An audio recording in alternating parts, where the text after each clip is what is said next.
Hi, everyone. I'm Gold Derby News and Features Editor Ray Richmond, and I'm here today with Alexander Payne, the two-time Oscar-winning director of the new feature, The Holdovers.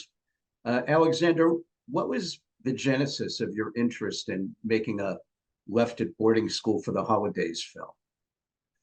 The genesis was that I saw a similar premise in a 1935 French film, which I caught at a film festival about a dozen years ago. What did I do with that idea? Nothing. And then 5 or 6 years ago, I happened to read a TV pilot that took place at a boarding school, and it was very well written.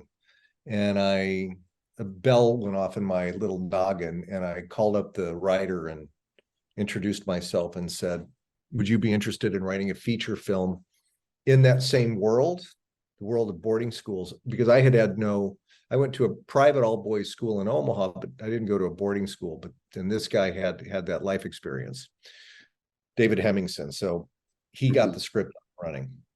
And he apparently thought he was being pranked, that this couldn't possibly be Alexander Payne calling him, and almost had a heart attack upon hearing that it was really you,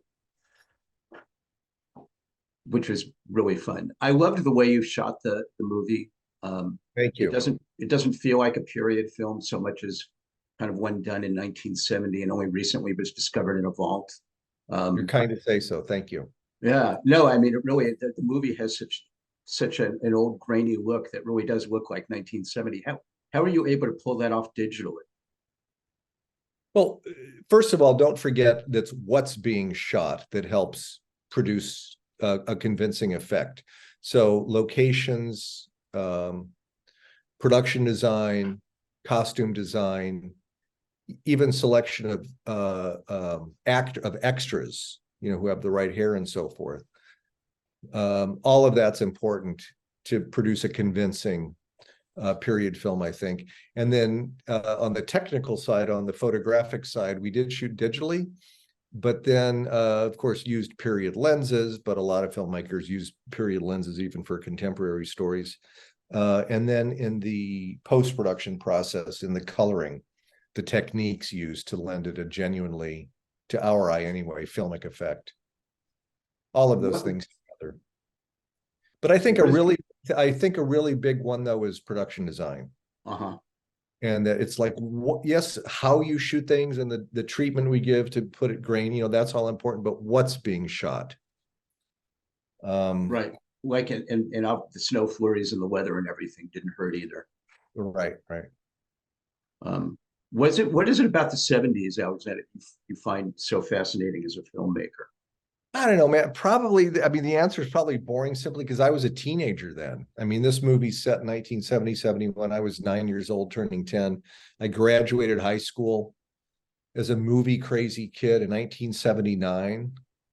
And I feel lucky that the movies, which were imprinted upon me simply because of the age in which I was going to the movies all the time, were those movies. Just as my parents had movies from the 30s and 40s imprinted on them as to what a good movie is, I had movies from the 70s. And then went 10 years later in 1990, when I graduated UCLA Film School, those were still the movies I wanted to make. I still wanted to be making human scale comedy dramas like I had grown up with. I watched The Holdovers a second time over this last weekend, knowing we'd be talking today, Alexander, and I noticed a lot of distinctive touches, the frequent fade-ins and fade-outs, the moment when Angus was up in the middle of the night and we see the Indian test pattern on the TV beside where Mary is sleeping, because that's often what stations showed after they went off the air in 1970. Yes. I really appreciated all the care you took to really make it look like that period. God is in the details, as they say. Indeed. And besides that, all three of your main characters have a true arc in this film, which I'm sure you insisted on in the script, which invites the audience to go on the journey with. Well, thanks for saying so. Thank you for saying so. Why aren't more directors making movies like this? With human stories for theatrical release. I know that there's probably a lot of lot of streamers that do movies like this, Yeah, but I mean, not really for theaters. God bless the streamers for financing a lot of the movies, which otherwise maybe strictly theatrical studios might not be financing. I mean, look, around a big thing is cost, I guess. I mean, around the world, countries are making still human scale stories. But yeah, but that's also been going on for a long time. That the so-called, they used to call them tentpole movies. Now they say Marvel movies. Marvel DC always have the majority of the theatrical real estate, and the smaller, more human films in the last 2-3 decades have had a harder time finding and holding that theatrical real estate. So it's I mean, it may be a little bit, I don't know, I'm going to abort that thought. The double-edged sword of streamers is that, number one, a lot of those human movies are finding financing and getting made, which is magnificent. The downside is that they don't have a theatrical life that they might have. One example I turned to recently is Pablo Larraín's outstanding movie El Conde, which, God bless Netflix for financing that film and giving him a really decent sized budget. However, it's so brilliantly photographed that it should be seen theatrically. And I think, I mean, I saw it at film festival, and I guess it had a theatrical window here in the States. Maybe in other countries it's longer. But I think, oh, I'm so glad it was made, and I so wish it were in theaters longer. Speaking of budgets, it seemed like they gave you a big music budget for this film, which is rare. You even got to put Cat Stevens music in there, and I know that can't be cheap. Yeah, my financiers, Miramax Films, is very understanding when I had to come hat in hand and ask for a little bit of a little bump. Had to ask for a bump to the music budget. But they saw what we who were making the film creatively saw, which is that it needed it and the film would benefit highly from it. Yeah, it makes a big difference. How come it took the better part of 2 decades, Alexander, for you to work with Paul Giamatti again after Sideways? Next question. No, it kills me. You're pouring salt in my wound. I mean, really, the thing is, I'm a little slow on the screenplay front. I mean, once I have a screenplay, I crank it out. Right. But I'm not at bat as often as I'd like. But I sure. You do have a long time between films. I always just imagine that you. Not always, but sometimes. Not always, but sometimes. Yeah. Yeah. But yes, you're right, though. Paul Giamatti and I have spent the last 18, 19 years throwing flowers at each other, really looking forward to the time when we could work together again. And was he always who you had in mind for Paul Hunnam? 100%. I mean, after seeing the movie, it's inconceivable to imagine a different actor in that role. I can only think of some actors from film history who could have done it. It would have been different, but I could see Charles Laughton in the part, and I could see Edward G. Robinson in the part. A couple. Those are interesting choices. Yeah, I've been really different. Yeah. Somebody said Spencer Tracy maybe could have done it, and that's it. Yet another interesting but different. Monty Woolley, but in the contemporary landscape, only Paul that I can think of. I was saying this to my wife after watching the movie on Saturday night. I don't think any other actor performs more with his eyes than Giamatti. What's it like directing him on set?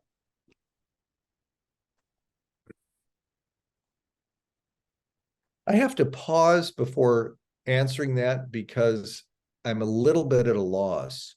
He and I have a very good instinctive shared communication. We're kind of on the same wavelength when it comes to the creative work we're doing together. And I have very little to say to him when we're shooting. And some people around camera, the key grip, the gaffer, the assistant cameraman, all said, we've seen shorthand between actor and director before, but never that short. Like between takes, I might say it might just be a couple of monosyllables or grunts or a gesture, and he instinctively understands. We just have a very rich relationship when it comes to the work we do together. Thanks for asking. I wish I could say more. Wow. You don't hear a director say that about a performer very often. That's pretty amazing. Well, if you have a great performer, you know, if you have Meryl Streep or Gene Hackman or Laurence Olivier or Paul Giamatti, the director really has to say only one of four directions: louder, softer, faster, slower. You know, though you just calibrate what they're doing. And he really is in that class of actor you just mentioned. 100%. He's a movie star with no comps. Wow, well put. And speaking of Sideways, I hope the winemakers of America appreciate how rich you made them off of that film, particularly the Pinot Noir industry. Let's just say a lot of people and restaurants that appeared in Sideways have made a hell of a lot more money off that movie than I ever did. He said without a trace of bitterness. I know you've probably discussed it a few dozen times already, Alexander, but can you just tell the story even briefly how you cast Dominic Sessa? Because he's clearly an incredible find. Yes, I shall try to make it fresh. Thank you. So listen, man, it's always nettlesome when you have to cast a young person, a child, or even a teenager. I went through the same thing 25 years ago when I did Election, another high school movie. I really like authenticity. I want actual teenagers playing teenagers. I don't want kids in their 20s pretending to be teenagers. So you want the real McCoy. And then when you audition young actors with a lot of experience, like, oh, he's been on some TV show, or oh, she's big in this series of movies, you meet them and they can be wonderful actors, but too polished, like a little too slick. You want a raw quality. And you never know how long the process is going to take. Mike Mills, doing the wonderful Come On, Come On last year, found this miraculous kid, 10-year-old kid, the first week of casting. Lucky him. In our case, Susan Shopmaker, the casting director, and her team fielded about 800 submissions from around the English-speaking world. And we got some of the other kids, but not the lead. And as more auditions were trickling in, we had time finally to activate a plan, which we were going to do anyway, which is call up the schools where I was actually going to be shooting and talk to the drama teacher there. And at Deerfield Academy, we struck pay dirt. And we found two actors, Dominic Sessa, the lead in the movie, and a guy named Will Sussbauer, who has just a few lines. He's a blonde kid in an early scene who says, the Cobb salad, he does what to the Cobb salad? Oh, yeah. He's great. He was great. He was an actual junior at Deerfield when we shot. And so that's the story. And then another part of the story is the audition process that I had to subject Dominic to before I felt convinced he could do the part. But that's how we found him. Yeah. When I spoke with Dominic, he said that it was he still didn't really understand the whole audition process, but by the sixth one, he was beginning to think maybe they don't just want me for background. No, and the other thing too is when he was just a brief glimpse into what I was saying, like that part of the process was he had never been in front of a camera before, not even a short film, nothing, someone's iPhone, of course, and having never auditioned, he didn't quite know how to do it. And so he made some choices with the material and rehearsed like crazy, such that in those first 2 or 3 auditions, when you asked him to do it a little differently or stop acting, it was hard for him to do. And if that's kind of one of the most important things that a director looks for in an audition, is not just that acting ability, but the ability to be flexible. Oh, that's great. Now try it this way. Oh, now try it that way. So that's a skill that he has, but he didn't it wasn't in the forefront. So once we knocked him upside the head a few times and said, stop acting, just behave, just be, then a fully formed film actor came out. Were there any other we were issues? Were there ever any issues directing him during the actual shooting of the film, or was it totally a duck to water thing? I mean, how can someone so young be so capable, able to block out the distractions on a set? Get a load of this. This is how capable this dude is.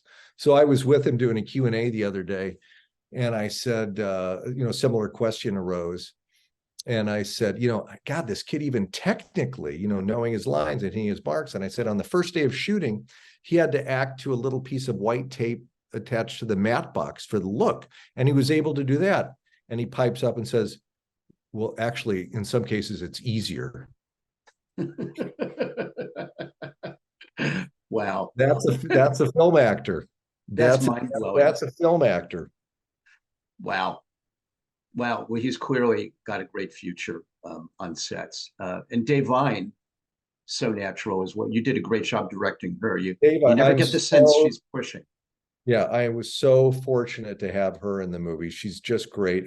You probably know I had seen her just in Dolomite Is My Name. Thought she walked away with all, if not most, if not all, the scenes she appeared in. So I just made sure she was on the list of actors I was slated to meet. And I liked her just as much, in person as I had in the movie.